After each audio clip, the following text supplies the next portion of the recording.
Hello again, students.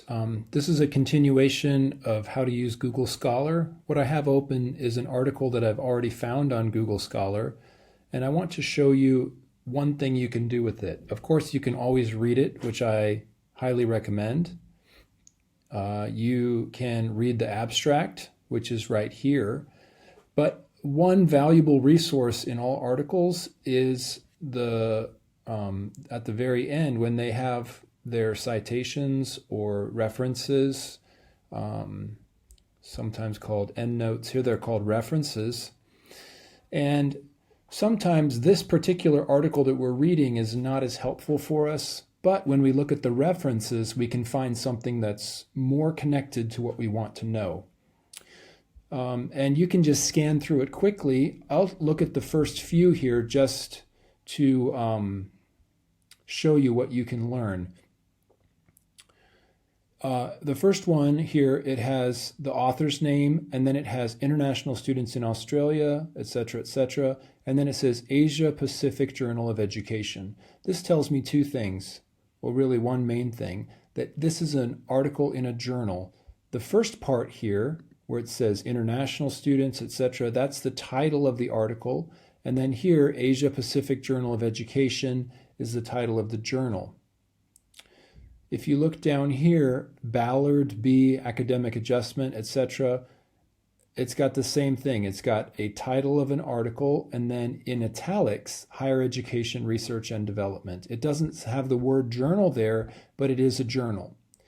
If you keep going though, this one has the author's name, of course the date as always, and then it simply has Study Abroad, a manual for Asian students in italics. This tells me this is probably a book, not a journal article. Books have the title, but they do not have the article title because they're not articles. So if it's only a title in italics, it's probably just a book. It could be a helpful book. Let's imagine that this first one here looks really interesting to me. Arcutis, and then International Students in Australia, Asia Pacific Journal of Education. You can just click on the DOI and let's see what happens to it. Maybe we'll get lucky and we'll get we'll be able to download it. Doesn't look like it, but we do have the abstract here. All right. The other thing we can do is we can pop this into Google Scholar and see what happens with it. So we're going to just highlight the title and see if we can just copy and paste that title into Google Scholar. So we'll go scholar.google.com. I'm just pasting the title and I'll see what happens.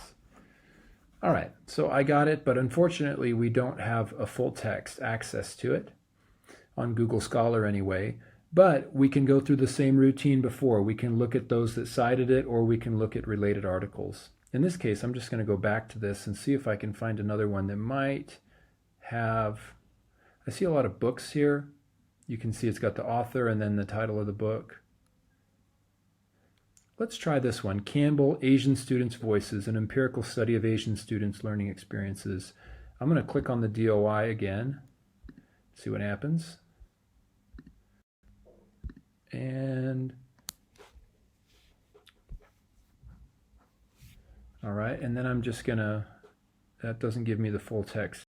Like, oops, what happened here? Computer's going a little slow.